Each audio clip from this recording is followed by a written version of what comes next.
Most real estate agents lose business every week and they don't even realize it. It happens in small moments. A buyer says, "We're just looking."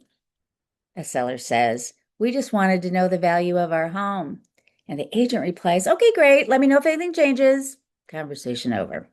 But what if that wasn't the real objection? What if "we're just looking" really meant, "I might buy in 6 months, but I'm not ready today"? Or maybe, "I'm curious about selling, but I don't want you calling me every week." Great agents don't end the conversation there. They get curious. And in this video, I'm going to talk to you about a simple framework that'll help you uncover what people really are thinking, feeling, and what they mean. And it helps move the conversation forward. Many of us get business in the traditional way in real estate. Friends call us, past clients call us, neighbors call us, and we build trust over time so that when somebody's ready to buy or sell, they think of us, right? And that works. Sometimes we send a postcard and the phone rings. Those are wonderful leads because they're bottom of the funnel, right? They're down here. They aren't just tire kickers, they're down here. Bottom of the funnel means ready now. They already know you, they trust you, they like you, they're ready to move. But where great agents really grow their business is somewhere else. Great agents find people to serve even before those people are ready. They add people to their CRM. They nurture relationships. They follow up with people who may, in a few months, sometimes even years, be ready for a decision. Maybe somebody clicked on a home valuation tool. Maybe they downloaded a relocation guide. Maybe they gave you their email or phone number on a lead magnet. So here's the reality. Good agents generate leads. Great agents convert them. The good agents build the landing page. Yeah. And what you do next, though, is what separates the good agents from the great ones. So let's talk about what that means. The next step usually means having a conversation with somebody who doesn't really know you yet, right? And that's where it gets a little, I don't think many of you have had the experience of calling a near stranger and hearing them say to you, "Thank you very much for calling. I'm really glad to hear from you." That almost never happens, right? Instead, you hear things like, "We're just looking. We're not ready yet. We're going to wait. We're just curious about our home's value." And sometimes you don't even realize that what you're hearing might actually be an objection that you can overcome. So, for example, when somebody says, "We're just looking," that might be true, but it might also mean, "I don't want to buy today." Or someone might say, "We just want to know the value of our home." And that might be simple curiosity, or it might mean, "I'm thinking about selling in 6 months, but I don't want you to bug me." So this is where the rubber meets the road. Do you say, "Okay, thanks for letting me know. If anything changes, reach out," and end the conversation? Or do you dig deeper? Because whether you're in the middle of a listing presentation, asking a buyer to write an offer, presenting a buyer representation agreement, or calling someone who checked the algorithmic value of their home, the goal is the same. Move the process forward. Okay? Take that conversation beyond just the first step. Okay, most agents go wrong because they hear an objection and they immediately try to answer it, right? "I've got an answer for you." But the first objection is not usually the real issue. They're just the first thing somebody says.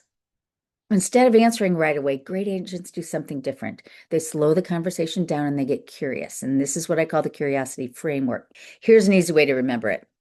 Patient realtors explore concerns, investigate, and then confirm. PRECIC. You can even say it as PRECIC, okay? Patient realtors explore concerns, investigate, and confirm. But here's what it really means. Pause, repeat, expand, clarify, investigate, isolate, and confirm. So when someone says, "We're just looking, we're not ready, we just want to know the value," don't rush to answer. Think about PRECIC, and let's talk about them now. Step one is pause. It's about as easy as it gets. It's pretty hard to do, though. It can get really uncomfortable to do the pause. We can even call them pregnant pauses. They're very powerful, but you have to zip it a lippa. Okay. So when somebody says, "We're not ready yet," you just go,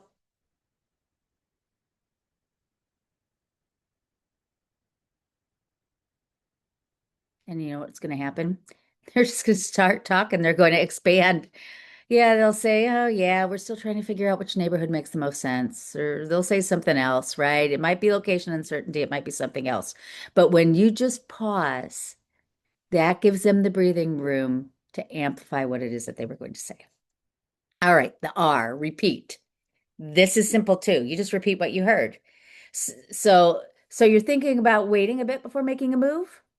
And it shows you're listening and gives them a chance to clarify. And yes, they often will. They'll give you more information about it. Yes, we want to see what interest rates do. So then their objection becomes clearer. All right, let's talk about E, or expand.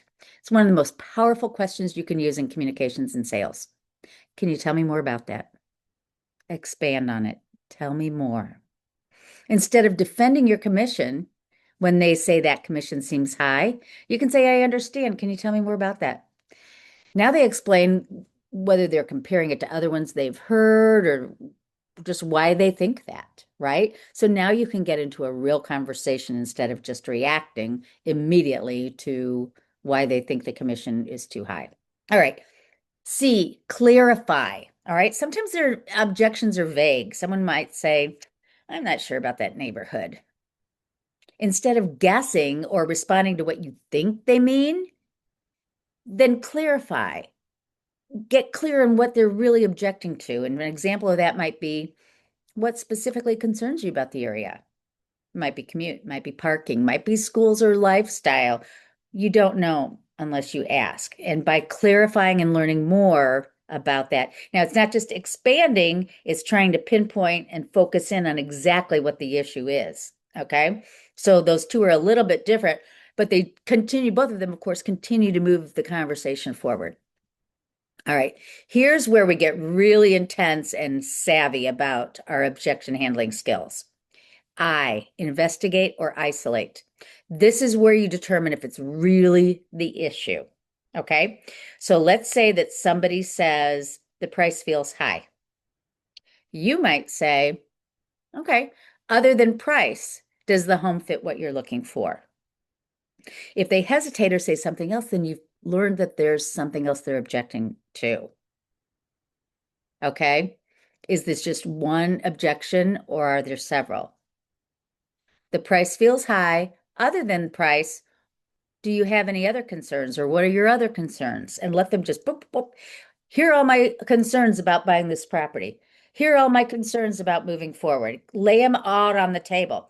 And then from that point, you'll be able to say, okay, which of these is the most important to you? And then you can start dealing with them one by one. Now, remember that when somebody gives you an objection, they just need more information to move forward. So let's go to the last one, which is confirm. Once you've identified the objection, you've fully explored it, you've clarified it, you've investigated it, you've isolated, in your mind, you think this is why they're not moving forward. This is what they're objecting to. Ask them whether resolving it will allow them to move forward. Think about that one a minute. What that means is, if we could handle this objection, would you then feel comfortable proceeding to the next step? If we could find a payment range that felt comfortable to you, would you be open to seeing homes? If we could answer that pricing question, would you feel comfortable moving forward? If the answer is yes, you've uncovered the real objection. Now you can really deal with it. If they say no or they hesitate, then you know there's something else beyond it. But the point is, you've really dug in to understand their situation. They can't help but respect you for really trying to help them solve it. Now, this doesn't mean you're going to solve every objection. Sometimes the timing isn't right. Sometimes the numbers don't work. Sometimes the person really isn't ready. But when you slow down and ask thoughtful questions, three things happen. You understand the real issue.